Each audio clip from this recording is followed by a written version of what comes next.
Apakah Roy Suryo yakin akan memenangkan gugatan pra-peradilan yang ditujukan kepada Polda Metro Jaya terkait dugaan upaya paksa penangkapan dan penggeledahan di rumah Roy Suryo 19 Juni lalu? Kita berbincang dengan kuasa hukum Roy Suryo, Abdul Ghafur Sangaji, dan Wakil Ketua Umum Brigade Rakyat Nusantara Ade Darmawan. Selamat petang semuanya. Selamat petang Mbak Cindy, Bang Ade. Pak Cindy. Bang Sangaji, ini kan memang masih sidang perdana, tapi sejauh ini menurut Anda berjalan sesuai ekspektasi? Ya, alhamdulillah tadi sidang berjalan dengan lancar, dengan baik, karena termohon dan turut termohon bisa hadir langsung dalam sidang perdana tadi, dan kami harus menjelaskan kepada masyarakat bahwa termohon itu adalah Kapolda Metro Jaya, kemudian Dirkrim Polda Metro Jaya, dan penyidik pada Subdit Keamanan Negara Polda Metro Jaya. Jadi kami tidak menarik Presiden Republik Indonesia Bapak Prabowo. Kemudian juga turut termohonnya adalah Kepala Kejaksaan Tinggi DKI Jakarta, Kepala Kejaksaan Negeri Jakarta Selatan, dan Jaksa Penuntut Umum. Ya, kami kenapa memasukkan turut termohon? Karena ini untuk melengkapi syarat formil. Ya, kami mengkhawatirkan jangan sampai di dalam kita memasukkan suatu permohonan ada cacat formil namanya, aspek formil terkait dengan kurang pihak. Nah, itu yang tadi kami antisipasi dengan menarik turut termohon, tetapi objek permohonan pra-peradilan ini tidak berkaitan dengan kewenangan dari pihak kejaksaan, hanya berkaitan dengan kewenangan dari pihak Polda Metro Jaya dalam melakukan penyidikan, dan dalam penyidikan tersebut ada upaya paksa yang dilakukan penyidik Polda Metro Jaya berupa penangkapan, penahanan, dan penggeledahan. Nah, Bang Seperti Sangaji, itu, Mbak Cindy. Bang Sangaji, tapi kan Bung Roy Suryo juga tadi sempat menyinggung bahkan bahasanya adalah adanya intervensi. Kalau menurut Anda ini sebenarnya siapa dan buat apa memang intervensi sebuah sidang pra-peradilan? Ya, justru intervensinya itu datang dari pihaknya Bang Ade Darmawan. Ya, siapa, Bang? Tadi ada 2 orang dari kubu tim hukum Merah Putih Pak Joko Widodo yang kemudian tiba-tiba masuk di dalam persidangan pra-peradilan, ya, dengan alasan ingin menjadi termohon intervensi, ya. Nah, itu dilakukan oleh Pak Suhadi kalau saya tidak salah tadi, kemudian sama seseorang lagi, tiba-tiba mereka masuk dan memohonkan itu. Tetapi ini karena hukum acaranya adalah tidak mengizinkan adanya termohon intervensi, ini bukan gugatan perdata, tetapi ini hanyalah permohonan pra-peradilan, maka kemudian tadi secara terang-terangan ditolak oleh hakim tunggal. Jadi yang kayak begini nih yang mengintervensi itu justru dari kubu sebelah. Oke, saya tanya dulu ke kubunya, supaya permohonan pra-peradilan ini berjalan dengan lancar tanpa ada gangguan-gangguan dari pihak yang tidak punya kepentingan gitu. Kalau itu saya tanya ke Bung Ade. Bung Ade, katanya dari kubunya Anda nih ada yang melakukan intervensi, memang mau ngapain sih? Sebenarnya kita juga tidak mengetahui ya persoalan beliau datang, tetapi sepemahaman saya dari materi gugatan teman-teman dari pihak Roy Suryo, itu kan sebenarnya di SIPP itu tampak sekali ada beberapa pihak yang diajukan baik itu termohon maupun turut termohon.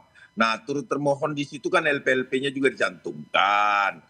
Itu yang pertama. Yang kedua, dicantumkan juga nama pemerintah ceki presiden yang saya lihat SPPP loh. Termohon di situ, kemudian Polda Metro, dan juga ada di situ kejaksaan, Jampidum dan lain-lain sebagainya. Artinya kalau dikatakan bahwa pemenuhan aspek formil, tentunya yang dinamakan aspek formil itu ya adalah menyangkut pengujian prosedur formil toh, penetapan atau tindakan hukum, seperti misalkan gini, penetapan tersangka, kemudian penangkapan dan lain-lain sebagainya. Nah, itu kan aspek formil material yang bertujuan untuk khusus ya, untuk pra-peradilan. Sehingga saya rasa teman-teman juga tidak perlu memasukkan di situ terlalu banyak termohon dan turut termohon. Karena harus konsentrasi pada rapid tindakan hukum. Sementara kita tahu pemerintah itu sebenarnya ialah kebijakan politik atau administrasi pemerintahan, ya kan? Jadi seperti itu. Jadi itu yang kami lihat dari informasi pengadilan.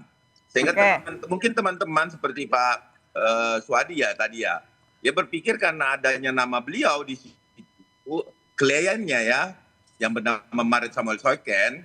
Nah, di situ hingga mungkin mempertanyakan sama saya rasa sah-sah saja. Ketika ini memang mau konsentrasi kepada tindakan hukum yang dilakukan penyidik, ya monggo kerso dan kejaksaan. Dan kalau kejaksaan saya rasa memang Mbak Cindy tidak bisa kita, kalau menurut saya ya, idealnya memang tidak harus tergugat juga atau termohon juga Bang Ade. nggak bisa. Kenapa? Karena objeknya nggak ada.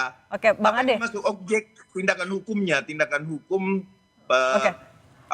penahanan mungkin, ya kan, penangkapan mungkin sebentar satu. Tapi pertanyaan awal juga belum terjawab soal adanya intervensi. Anda merasa itu memang ada upaya intervensi dari kubu Anda? Jadi memang bukan persoalan intervensi dalam artian intervensi mendatangi hakim kemudian mengatakan ini tidak boleh diterima, tidak seperti itu. Yang dimaksud dengan gugatan intervensi adalah, ya benar kata Bang Sangaji tadi, bahwa itu hanya dikenal di gugatan perdata. Berarti tidak punya kepentingan politik juga untuk mengganggu jalannya sidang ya Bang? Oh tidak ada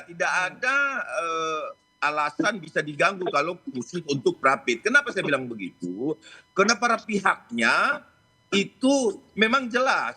Sekali lagi saya sampaikan, penetapan tersangka atau tindakan hukum yang dilakukan penyidik. Dan yang bisa melakukan itu cuma dua, yaitu ya Kepolisian Negara Republik Indonesia dan juga adalah kejaksaan. Nah, pemerintah juga nggak boleh dilibatkan dalam situasi seperti ini. Kenapa? Tidak ada di situ, di dalam kewenangannya untuk melakukan tindakan hukum.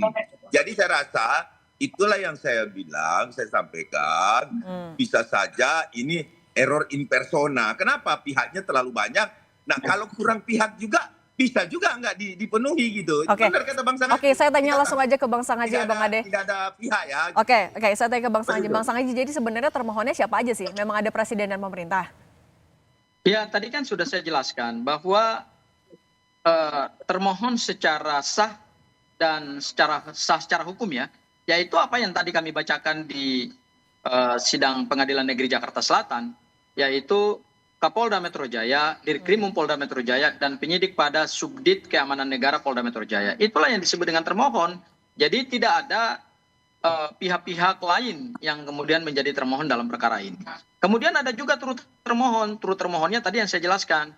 Kepala Kejaksaan Tinggi DKI Jakarta, Kepala Kejaksaan Negeri Jakarta Selatan, dan kemudian adalah Jaksa Penuntut Umum pada Kejaksaan Negeri Jakarta Selatan. Jadi hanya itu yang disebut sebagai termohon dan turut termohon. Nah, kami tadi melihat bahwa intervensi yang dilakukan oleh Pak Suhadi berupa ingin masuk sebagai termohon intervensi, saya kira itulah yang kemudian salah alamat. Ini kan permohonan pra peradilan, yang dipersoalkan itu adalah kewenangan, bukan hak hukum. Ya, makanya tadi Hakim Tunggal memberikan masukan kepada Pak Suhadi bahwa permohonan intervensi untuk menjadi termohon intervensi itu kemudian tidak dikabulkan karena terkait dengan laporan-laporan dari Lecumanan, Andi Kurniawan, Samuel Sweken, ya itu hanya disebut saja, tetapi kan bukan berkaitan dengan penerapan hukum dari sisi mereka. Jadi pra peradilan itu hanya hubungannya dengan penggunaan kewenangan, dan kewenangan itu adalah kewenangan yang diatur oleh KUHP. Jadi saya pikir teman-teman ini kalau mau mengintervensi suatu proses hukum secara sah harus mempelajari dulu ini gugatan perdata atau permohonan pra peradilan. Ya. Kalau gugatan perdata dimungkinkan hadir sebagai penggugat intervensi ataupun tergugat intervensi atau turut tergugat intervensi, monggo silakan.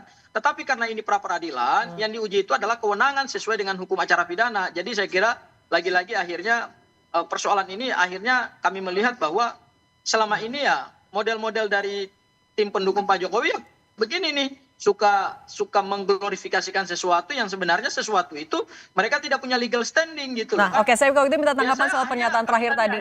Ya, Bang aja gitu loh. Bang Ade, katanya suka sebentar Bang Sangaji. Bang Ade tadi katanya kubu Anda suka glorifikasi. Sesuai dengan KUHP gitu. Bang Ade? Ya, gimana Mbak Cindy? Tadi kalau kata Bang Sangaji, kubu dari Pak Jokowi suka glorifikasi sesuatu. Anda merasa itu adalah pernyataan yang valid? Wah, saya rasa itu tuduhan yang tidak mendasar. Kenapa seperti itu? dasarnya Pak Suhadi mungkin, Pak C. Suhadi ya, berangkat ke sana jelas di dalam dia mendapatkan informasi dari SPPP. Kan itu tidak mungkin bohong juga SPPP itu. Itu publik kok. Jadi isi dari materi gugatan juga kan ada di situ. Jadi gini loh, kita bukan, saya bukan ini ya, tapi kalaupun misalkan memang turut tergugat, harusnya sih kalau memang kita turut termohon di dalam pra peradilan, sebenarnya nggak perlu datang sebenarnya, karena itu error in persona kok. Di sini kan kita bicara tindakan hukum, ya kan, bukan kewenangan yang digugat di dalam satu pra peradilan, tetapi suatu tindakan hukum, yaitu tindakan yang namanya penangkapan, ya kan, penggeledahan katanya, ya kan. Nah itu akan diuji. Jadi yang diuji itu tindakan hukumnya. Nah kalau memang Polda Metro Jaya tidak sesuai dengan prosedural, ya pasti Bang Sangaji ya enak menang dia. Nanti bebas Pak Roy itu. Nah itu, Begitu. Bang Sangaji juga tadi ketawa, apa yang menurut Anda lucu memang dari pernyataan tadi? Ya menurut saya inilah bukti bahwa mereka itu masuk dalam perkara ijazah Pak Jokowi ini memang dari awal mereka ini memaksakan kehendak. Misalnya laporannya Lecumanan, laporannya Andi Kurniawan, laporannya Samuel Sweken, itu kan sudah digugurkan oleh jaksa penuntut umum dan tidak dimasukkan dalam surat dakwaan, itu satu hal. Hal yang kedua, begitu kami masuk di dalam pra peradilan, Nah ini mereka, penting nih. Ini penting nih Bang Sangaji. sebentar dulu Bang Ade. Ya, mereka tiba-tiba mau masuk di Pengadilan Negeri Jakarta Selatan pada saat persidangan itu sedang dilakukan. Ya, kami kaget juga. Bahkan hakim tunggal pra peradilan kaget juga. Loh, kok kenapa Anda berani untuk menawarkan diri Anda sebagai turut termohon? Ini pra peradilan, apakah Anda tidak bisa membedakan mana pra peradilan dan mana gugatan perdata gitu? Ya, akhirnya kami sih ketawa-ketawa aja gitu loh. Karena kenapa? Karena cara-cara yang dilakukan oleh para pendukung Pak Jokowi ini justru yang membuat penegakan hukum itu menjadi kisru gitu loh. Dari awal mereka tidak punya legal standing untuk melaporkan perkara pidana, tapi mereka maksakan melaporkan perkara pidana. Akhirnya digugurkan oleh jaksa penuntut umum. Kemudian tadi, begitu kita masuk di dalam pra peradilan, mereka tidak punya legal standing dan tidak dibolehkan secara hukum acara untuk masuk sebagai turut termohon intervensi. Tapi kemudian mereka ujuk-ujuk datang ke Pengadilan Negeri Jakarta Selatan ya. Oke, saya minta tanggapannya Bung Ade dulu ya Bang Sangaji. Apakah mereka kurang paham hukum? Jadi apakah begini. mereka harus membaca kembali aturan perundang-undangan dan membedakan Oke, Bang mana Sangaji. perdata dan mana permohonan pra peradilan. Nah, Bang Ade katanya Begini. bikin gaduh. Ya, begini Mbak Cindy, itu tidak mungkin jalannya satu persidangan bisa diganggu dengan hanya satu atau dua orang yang datang ke sana dengan dalih dasarnya jelas. Kalau dia turut termohon, maka memang secara hukum wajib hadir kalau dia turut termohon. Artinya seperti itu. Tapi dengan tudingan Anda bikin gaduh kubunya? Saya mau jawab bahwa digugurkan laporan. Ini kan justru disinformasi. Kenapa saya bilang begitu? Kalau memang laporan-laporan dari para relawan seperti Maret Somolsoken, terus kemudian Andi Kurniawan dan Lecumanan itu digugurkan, namanya menggugurkan itu seperti apa? Apa bentuk instrumennya, SP3 kah? Atau surat pemberhentian penuntutan kah? Nah, saya rasa juga Bung Sangaji akhirnya saya bilang, Anda baca dong penghentian. Anda baca dong pemberhentian penuntutan. Apa instrumennya tiba-tiba dikesampingkan. Sementara laporannya naik sidik. SP2HP-nya ada instrumennya. Jadi saya rasa kita tidak perlu kita saling menuding bahwa si A, si B, si C ini salah dalam pendapat. Kita jalani saja. Nah, kalau dikesampingkan ya toh nanti akan kelihatan kok. Sampai sekarang saya sudah sampaikan sama Pak Lecumanan juga bahwa katanya laporan kami dikesampingkan. Nah, jaksa cuma ngomong, termasuk yang disebutkan oleh Bang Sangaji ini menyampaikan bahwa itu adalah informasi Kajari. Bahkan kita akan datangin di sana mana pemberhentian penuntutannya. Oke, Bang Ade. Jaksa gitu. Nah, kalau gitu kita lihat agenda. Tidak ada yang mengganggu persidangan, kita ikuti persidangan, insya Allah semoga Bang Sangaji dan tim menang. Ya udah, ini juga baru sidang perdana hari ini ya. Masih ada 6 hari kerja lagi nih ke depan. Kita lihat putusannya. Terima kasih Bang Ade Darmawan, Bang Sangaji. Terima kasih Bang Sama-sama Mbak Sangaji. Cynthia.